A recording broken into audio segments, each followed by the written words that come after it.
नमस्कार दोस्तों, एक बार फिर से आप सबका स्वागत करता हूं अपने नेपाल रोड ट्रिप के इस नए वीडियो में। पिछले 7 वीडियोस में आपने देखा कि पहले हम इंडिया के बर्नी बॉर्डर से होते हुए नेपाल के कृष्णानगर बॉर्डर में एंटर हुए, फिर वहां से वॉलिंग होते हुए पोखरा पहुंचे। पोखरा में 2 दिन रुककर लगभग हमने पोखरा के सारे पर्यटन स्थल कवर किए। उसके बाद हम काठमांडू की तरफ आगे बढ़ गए। काठमांडू के रास्ते में हमें शाम हो जाने की वजह से मुंगलिंग में रुकना पड़ा। मुंगलिंग में हम लोग जलवीरे झरना गए और फिर मनोकामना देवी मंदिर के दर्शन किए। दर्शन के बाद हम लोग काठमांडू आ गए। काठमांडू पहुंचते पहुंचते हम लोग को रात के लगभग 10 बज चुके थे। सब कुछ सुनसान पड़ा हुआ था, सारा मार्केट बंद हो चुका था, रोड एकदम खाली पड़ा हुआ था।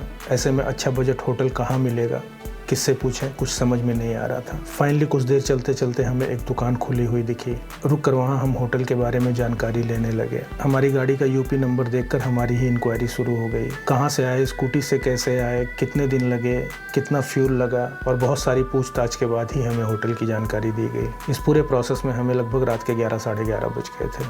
उन्होंने रिंग रोड होते हुए गौशाला पहुंचकर वहाँ आसपास होटल देखने के लिए बोला था। जब हम गौशाला की तरफ बढ़ रहे थे तो हमें बहुत सारे होटल दिखाई पड़े। हम लोगों ने रुककर कई जगह पे पूछताछ भी की, लेकिन जब अंदर जाकर देखा तो होटल की स्थिति अच्छी नहीं लग रही थी और ना ही कोई होटल हमें समझ में आया। ऐसे में गौशाला पहुंचते पहुंचते हम लोग को लगभग रात के 2 बज चुके थे। रोड पर कोई भी होटल नहीं दिख रहा था, सब कुछ सुनसान पड़ा हुआ था। कुछ समझ में नहीं आ रहा था। तभी हमें रोड के किनारे एक मंदिर दिखाई पड़ा और मंदिर के पास बैठा हुआ एक सिक्योरिटी गार्ड।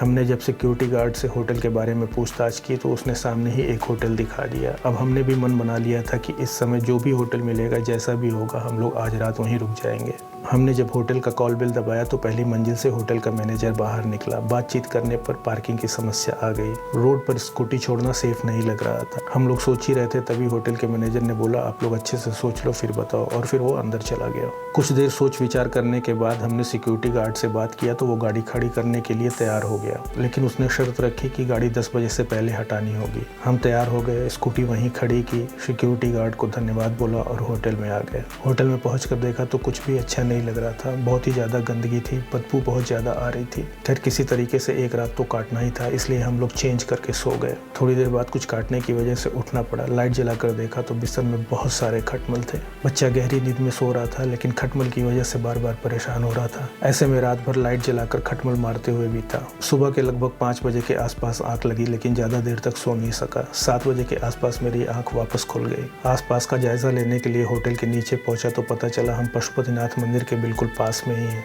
जिस होटल में हम लोग रुके थे उसी होटल के रेस्टोरेंट में मैंने चाय पी। चाय पीते समय अचानक मेरी नज़र मेनू पर गई और मैं पूछ बैठा कि ये बफ क्या होता है। उसने बताया बीफ। फिर मैंने पूछा यहाँ ये भी मिलता है? उसने कहा ये काठमांडू है, यहाँ सब कुछ मिलता है। मेरे अंदर का हिंदुस्तानी हिंदू जाग गया। चाय वहीं पर छोड़कर पेमेंट किया और भागकर ऊपर गया। बेटे को जगाया, जल्दी जल्दी फ्रेश हुए और पशुपतिनाथ के दर्शन करने के लिए निकल गए। पशुपतिनाथ परिसर कुछ ऐसा दिखाई पड़ता है।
दर्शन करने के बाद हम लोगों ने मंदिर के पास ही नाश्ता किया और इस बार इंश्योर किया कि कहीं बफ तो नहीं मिल रहा। नाश्ता करने के बाद हम लोग एक अच्छा बजट होटल ढूंढने लगे। हमारे बजट का होटल मंदिर के आसपास कहीं नहीं मिल रहा था। ढूंढते ढूंढते जब हम मंदिर के पास वाले सर्कल से थोड़ा दूर गए तो हमें हमारे बजट में एक अच्छा होटल मिल गया।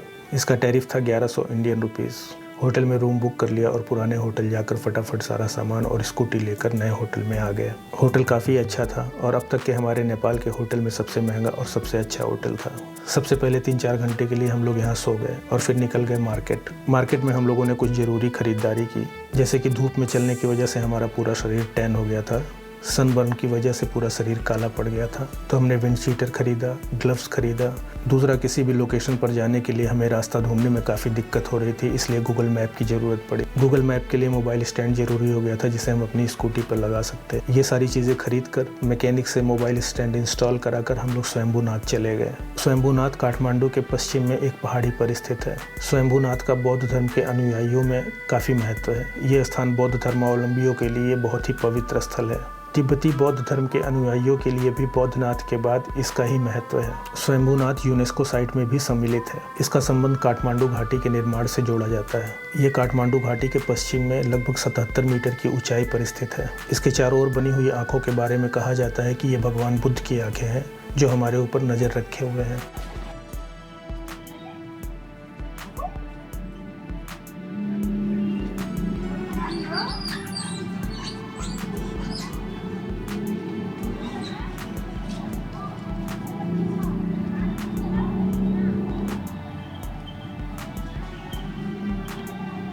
यहाँ से वापस फिर हम होटल आ गए।